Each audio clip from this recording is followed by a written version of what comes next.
the way it was. And with Jesus focusing in on allowing a woman to be healed of her hemorrhage and then pressing on behalf of a child, to heal a child, is an extraordinary turning of tables. It's Jesus saying, as Jesus often does, stop, let's talk about what justice really is.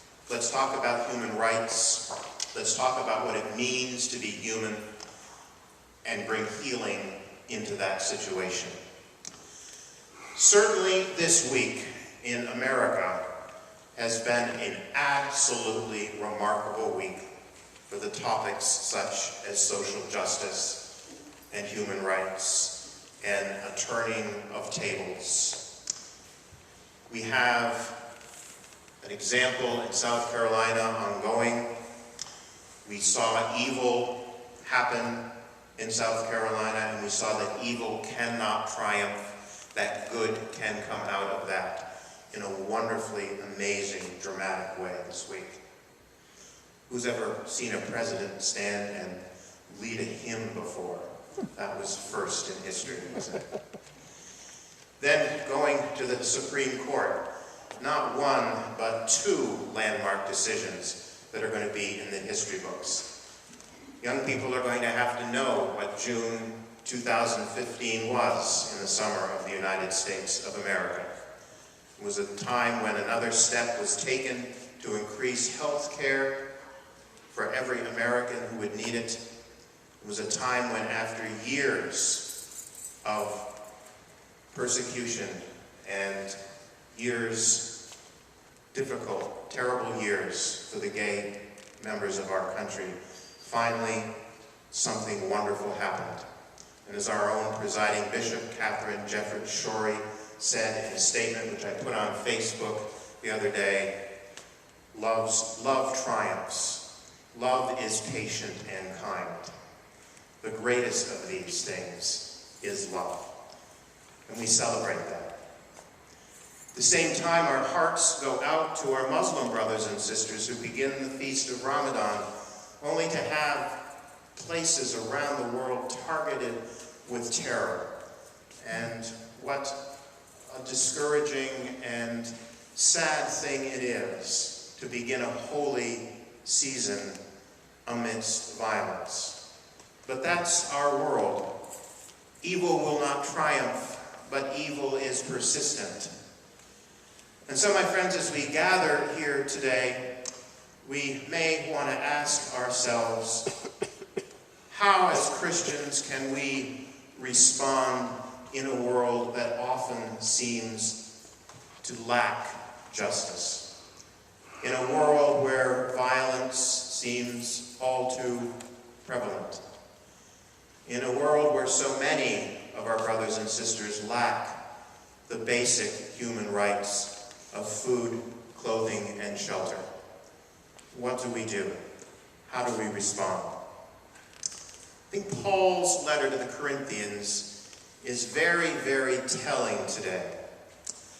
He says that Jesus became poor for our sake, and we're not asked to become poor. That's good news for Episcopalians, I think. We're not asked to become poor, but we're asked to put things in perspective. We're asked to do what it means in our lives to make sure that those who have little don't have too much little, don't have too little. And that means those who have a lot don't have too much. It's a juggling act. It's a matter of perspective that we seek today. One of the powerful images that I will always take with me from visiting the city of Corinth is year 2000. I had the opportunity to go to Corinth. And Corinth in the first century was a very busy place. It was a port city. It was full of all of the problems big cities have.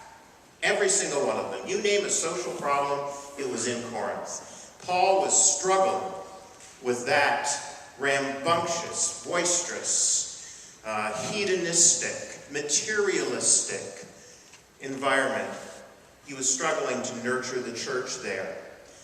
And when you visit Corinth today, the main city of Corinth has moved away so that the ancient city still exists much as it did. It's in ruin, but much as it did in the first century.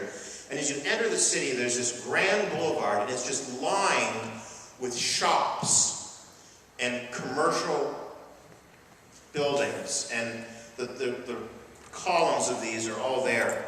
And I remember arriving very early one morning, and our professor had been teaching us on the bus all about the problems of first century Corinth and how they were so consumed with materialism and all of these things, consumed by this. And we walked down the boulevard, and another professor was hidden inside one of the ruined shops and began reading this passage from St. Paul.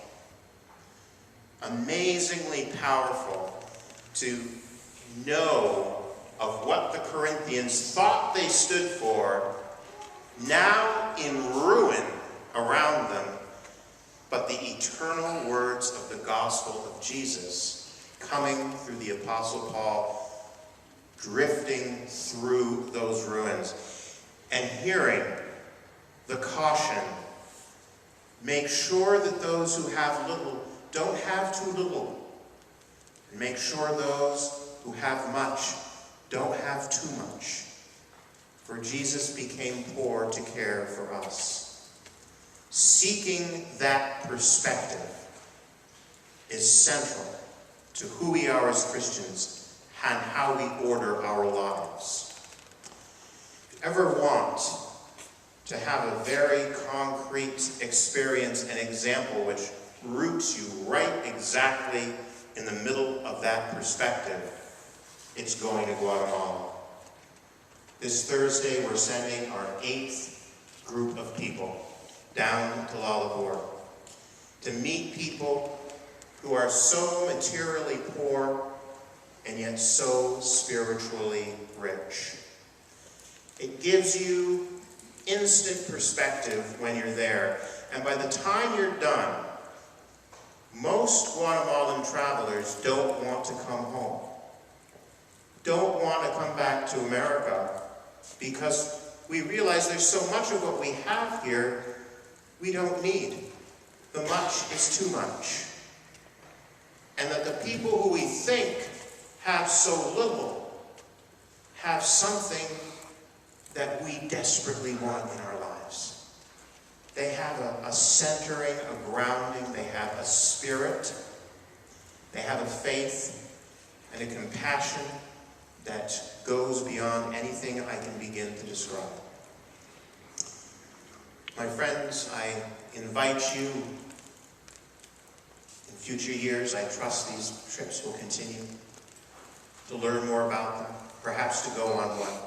But I invite all of us to keep the travelers, beginning on Thursday, in our prayers, that they may have a wonderful experience and take on our behalf all of those things that we've been gathering together for them to take down. I also pray that you and I, when we face historic events in our world, and in the Episcopal Church, we made history this week. We have elected the first black presiding bishop in the history of the Episcopal Church. And that is just a wonderful, extraordinary thing in the face of what has been going on in our world in the last few months. I pray that we may face these historic events and seek Christ's perspective. Seek Christ's balance. Ask where Jesus may be moving in our lives, may be showing us. Because I firmly believe that it is in giving that we do receive. And it is in drawing closer to Christ's path for each one of us that we discover who we are really meant to be, where we're really meant to go on that wonderful pilgrimage that we call life. In Christ's name. Amen. They're too tight. And That's on yours. here, what about these white ones? These are 5s. Oh yeah, those are. Oh, yeah.